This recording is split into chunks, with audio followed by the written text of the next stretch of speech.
If morality was easy, it would be worthless. Immanuel Kant is the modern founder of Deontology, and he advocated for an ethical system of objective rational duties. He is contemporaries with Jeremy Bentham, who is the modern founder of the opposing ethical system, but they never directly address each other. However, if you read the two side by side, they're absolutely disagreeing with each other on almost every point. This video will look directly at Groundwork of the Metaphysics of Morals, and it is not intuitive and very dense, so there will be multiple parts. This is part 1, and subsequent parts will be linked in the description. Deontology advocates a radically different set of values, and in particular, Kant focuses on the actions and intentions of the individual, never the consequences. They value accountability. You're responsible for the actions you do, not the result. They value freedom, because your choice is of the utmost value, and they are dispassionate. You must act from reason alone for the sake of duty alone. Doing what's right is hard, and the harder it is, the more credit you get for your strength. Kant's first statement in chapter 1 is, nothing in the world, or out of it, can possibly be conceived that could be called good without qualification, except a good will. This means that all other goods are qualified. If happiness was an unqualified good, then it would be good when bad people are happy. We recognize it as justice when bad people are not happy because they are bad people. Likewise, it's actually worse if bad people have goods like wealth or intelligence. Those goods are suddenly not good, and it's because those goods have qualifications. He ends the first paragraph saying, so it seems that without a good will, one can't even be worthy of being happy. What makes a good will good? It is good because of how it wills. Kant thinks that the choice made must be pure. He compares this value to a diamond ring. The jewel is what is so valuable, but it's equipped with a setting to make it more practical. The setting is not the valuable piece, it's just for practicality. If you had just a loose diamond, it would be really valuable, but also really annoying to carry around. The setting allows you to firmly attach it to your finger. Likewise, the goodwill isn't necessarily practical, it's good for other reasons. Kant also needs to examine the purpose of human reason. Reason doesn't seem to solve our needs, but instead it seems to add to our needs. Being more reasonable doesn't make us happier, it makes us pickier about what makes us happy. Reason is voluntary, meaning that we are entirely free to disobey the dictates of reason. If reason were meant to make us happy, it should be compulsory or instinctual. Instead, reason is how we discover our duties. So, human reason must be a faculty of our will to choose what is reasonable voluntarily. This is the good will. I often feel like Kant wrote this backwards, so here's a summary, working backwards. The good will is to be informed, but free from influence. Reason will keep the will informed, but doesn't provide anything compulsory in and of itself. When the will chooses duty freely and from reason, it's a good will that might be impractical, but it's valuable because of how it wills. We'll next look at a couple of Kant's examples. If there's a fire in our classroom and I intentionally block the door to prevent escape, it's wrong. Kant doesn't think we need to spend time here. A similar example would be if the door was locked and I unlock it, which helps everyone, but I was only choosing escape for myself. My will is not to complete any moral duty, but the choice is from fear and for myself. Example 3 is more difficult because it involves someone who does the right thing with an ulterior motive. Let's say there is a shopkeeper who's selling goods to all people at the same price, whether they know the worth of things or not. If a kid walked in and wanted a lollipop, you could charge them $100 and they wouldn't know that that was wrong. However, this shopkeeper is selling at a fair price regardless.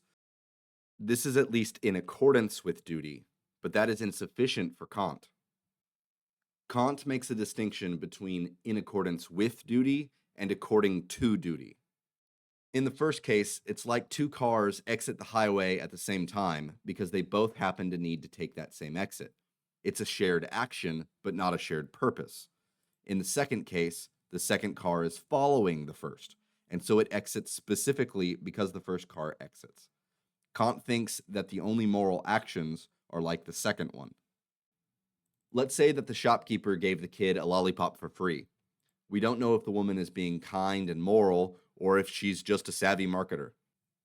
If she does it in hopes that the kid tells all his friends about the nice lady that gave him a candy as a way to boost profits, she might be a great businesswoman, but her action isn't moral. Her action isn't according to duty, but is only in accordance with duty. She is essentially moral by accident. All three previous examples have been non-moral at best, and the final scenario is the only one where Kant thinks morality applies. Unfortunately, it's kind of morbid. The often anxious care that most men have for their survival has no intrinsic worth, and the maxim, preserve yourself, has no moral content. Men preserve their lives according to duty, but not from duty.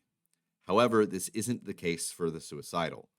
Kant describes such a person and then says specifically he wishes for death, but he preserves his life without loving it, not led by any want or fear, but acting from duty. There is no outside influence to the man's action, and in fact, the influence is to disregard his responsibility. Only in this type of scenario does anyone get any, quote, moral credit. And for the record, a maxim is just a statement expressing a rule of conduct. Examples are, I will lie when it allows me to avoid a conflict, or love your neighbor as yourself. For Kant, moral credit seems to be somewhat rare. In the case of charity, most charitable people like being charitable. However, Kant says many people are so sympathetically constituted that without any motive of vanity or selfishness, they find an inner satisfaction in spreading joy and take delight in the contentment of others if they have made it possible. But I maintain that such a behavior done in that spirit has no true moral worth. Kant's system therefore often pits our emotions against the goodwill. Emotions are things we often have to fight against, whether the emotion is in accordance with duty or against duty. And since duty is discovered by reason, anything that is according to duty is naturally not according to emotion. Overcoming emotions that might prevent you from doing your duty shows your strength of will or fortitude. Finally, we get to his central thesis. The categorical imperative in chapter 1 is, I ought never to act in such a way that I couldn't also will that the maxim on which I act should be a universal law. But it's better stated in chapter 2. Act as though the maxim of your action were to become, through your will, a universal law of nature. This is what Kant thinks is revealed by reason.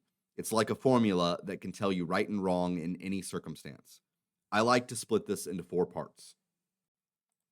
Act, focused on actions, as though the maxim of your action, you need a rule that's being expressed in your action, were to become, through your will is the source of value in morality, a universal law of nature. The rule needs to apply to everyone, everywhere, throughout all time, and in any context. Kant thinks it's a feature of rationality to be universalizable. Quick summary 2.0, working backwards again. We start with the categorical imperative. Acting according to duty is the only moral act, and the goodwill acts free from impulses like emotion, and so moral acts are never merely in accordance with duty.